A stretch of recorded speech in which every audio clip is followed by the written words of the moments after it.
पूरे भारतवर्ष के समस्त सीरी समाज के सम्माननीय बुद्धिजीवी महानुभावों को श्री दुर्गाराम जैताराम जी वरपा निवासी अहुआ का राम राम, जय माता जी सा। वर्तमान समय में हमारे समाज के अंदर पिछले कुछ समय से हमारे समाज के अंदर काफ़ी ऐसी घटनाएं घटित हो रही है जिसकी वजह से बड़ा दुख हो रहा है। हम सभी को दुख हो रहा है और व्हाट्सएप के ऊपर और सोशल मीडिया में भी बहुत सारे हमारे मित्रों के भी हमारे पास भी आ रहे हैं, सुझाव आ रहे हैं, कोई कुछ कह रहा है, कोई कुछ कह रहा है। तो मुझे कुछ कहने की इच्छा हुई है, तो समाज के समक्ष में मेरे अपने कुछ बिंदु रख रहा हूँ। हमारे बड़ोदरा सीरी समाज के सहयोगी सलाहकार श्रीमान मुकेश भाई जी को भी साथ में रख के हम सब ने सलाह किया है। इसके उपलक्ष्य में मैं आपके समझ जो तथ्य रख रहा हूँ उनका आप ध्यान से सुनिएगा और उस पर हम सभी विचार करें। सबसे पहले तो यह है कि हमारे समाज के अंदर धर्म की नींव को मजबूत करना पड़ेगा, सबसे पहला काम। और धर्म, जैसे किसी महापुरुष ने कहा है कि शिक्षा से पहले संस्कार, और संस्कार से ही ज्ञान आएगा और ज्ञान से ही बुद्धि आएगी और सद्बुद्धि आएगी तो हमारा कल्याण होगा। तो शिक्षा से पहले संस्कार और व्यापार से पहले व्यवहार और भगवान से पहले माता पिता को जान लेने से अधिकतर समस्याओं का समाधान हो जाता है। उसके बाद में है कि हमारे जो सीरी समाज है, जो सीरी समाज के नाम से हमारे बहुत सारे संगठन बने हुए हैं, लेकिन हम पूरे सीरी समाज के नाम से हमारा सभी संगठन एक बने और एक ही संगठन मजबूत बने, केवल नाम के संगठन ना बने। और संगठन को मजबूत बनाने के लिए 4 पायों की ज़रूरत होती है और आप सभी जानते ही हैं। मैं क्या बताऊं, मुझसे भी कई बुद्धिमान महानुभाव बुद्धिजीवी हमारे समाज में है, अधिक पढ़े लिखे हैं, लेकिन मैं मेरे हृदय के उद्गार आपके समक्ष प्रस्तुत कर रहा हूँ।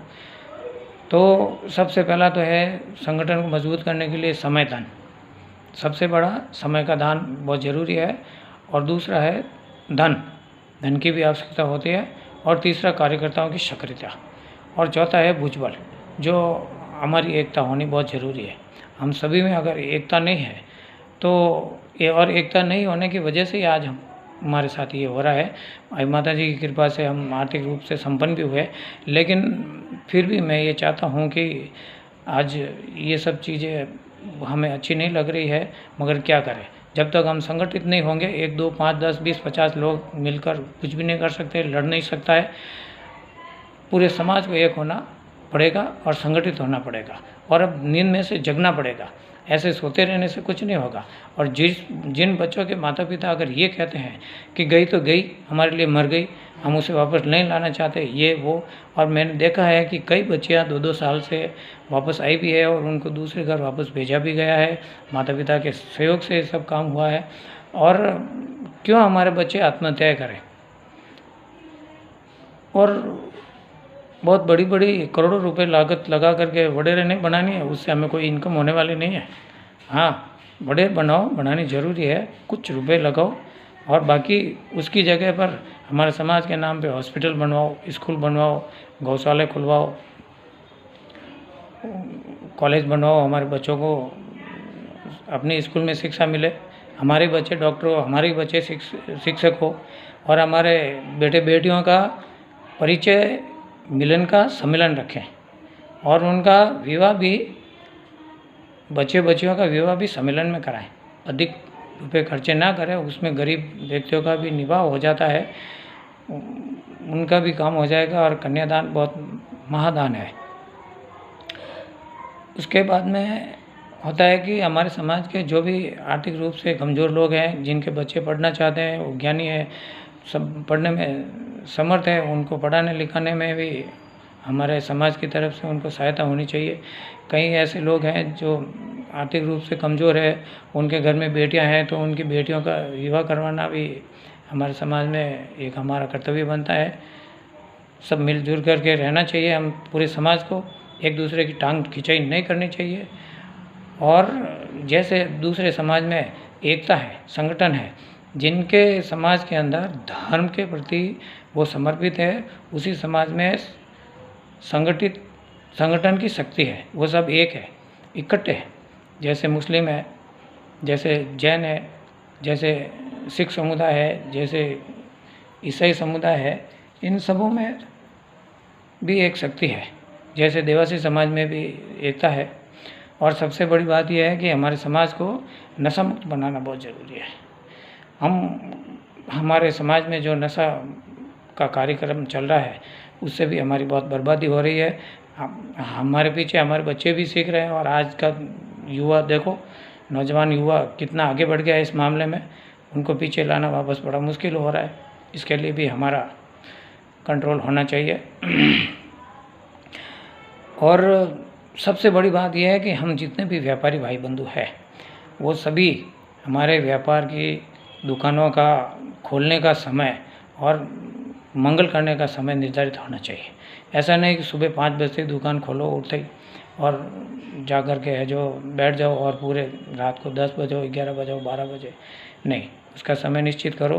परिवार को समय दो, बच्चों को समय दो, महीने में एक छुट्टी रखो, बच्चों को घुमाने फिराने ले जाओ, उनके एक्टिविटी पर ध्यान रखो, बच्चे क्या करते हैं क्या नहीं करते, कहाँ जाते हैं, उनके मित्रों का मतलब वो कैसा है, वो सब ध्यान में रखना है हमारे को। और सबसे बड़ी बात यह है कि अगर इस समय हम जागृत नहीं हुए तो हम आगे कुछ नहीं कर सकेंगे। पानी हमारे ऊपर बढ़ता जा रहा है, गले के पास आ गया है पानी, और सर से ऊपर चला गया तो कुछ नहीं करेंगे, हम सब डूब जाएंगे। और सबको मिलजुल करके रहना है, एक होकर के रहना है। और बहुत अधिक बातें नहीं कहूँगा मैं, इस वीडियो में ज़्यादा बातें नहीं कह सकता हूँ मैं। अगर माता जी की मेहरबानी से कभी मुझे बड़े मंच पर मेरी बात रखने का अवसर मिला तो मैं ज़रूर विस्तार पूर्वक आपके समक्ष प्रस्तुत होऊंगा। और समाज में अगर कहीं भी सामाजिक कार्य के लिए मेरी ज़रूरत पड़े तो आप मुझे कॉल कर सकते हैं। बाकायदा मैं जितना मेरे से होगा, चाहे समय का सहयोग तो मैं समय का सहयोग करूँगा, जिस कार्य में भी मैं समर्थ हूँ, जो भी मैं कर सकता हूँ वो समाज के लिए मैं करूँगा, कभी भी इसके लिए मैं पीछे नहीं हटूँगा। और हम सबको अपने समय देना ही पड़ेगा, तभी समाज का कल्याण होगा, नहीं तो इससे ये हमारा नहीं हो सकता है। हम पीछे रह जाएंगे और हमारी जो प्रॉपर्टी है उसके ऊपर भी लोग कब्जा कर देंगे, और अभी हमें संभलना बहुत ज़रूरी है। अधिक समय नहीं लेकर के इतना ही कहूँगा। धन्यवाद। राम राम।